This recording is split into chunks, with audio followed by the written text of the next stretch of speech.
একটা বোকাশোকা কিউট মেয়েকে বিয়ে করব, যাকে ধমক দেওয়ার আগে কেঁদে ফেলবে।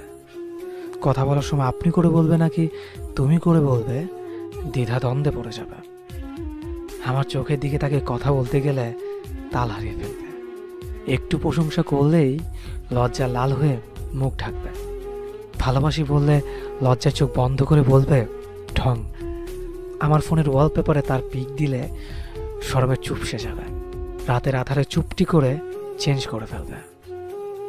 রাতে বিদ্যুৎ চলে গেলে লাইট জ্বালানোর পরিবর্তে ভয়ে আমার বুকে আটসাট করে লুকোবে।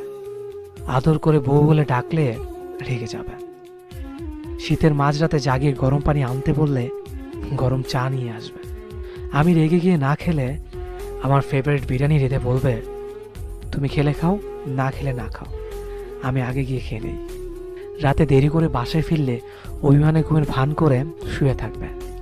সে অভিমান করলে গাল ধরে আদর করলেই ঠিক হয়ে যাবে। তার থেকে দূরে থাকলে ফোন করে বলবে পাখিটা নিঃশব্দতায় ভুগছে।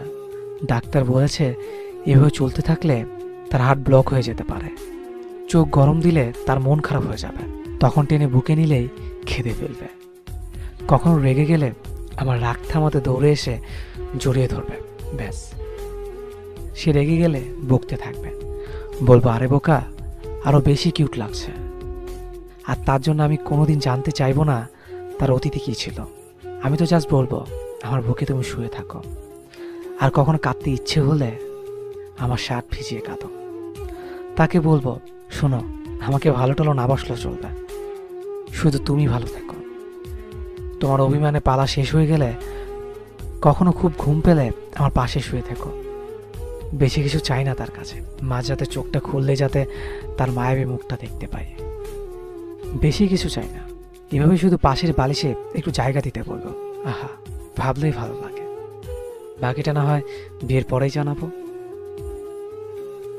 যদি আপনারও ঠিক এমনটাই মনে হয় তাহলে অবশ্যই ভিডিওটি আপনার কাছের মানুষের সাথে শেয়ার করবেন।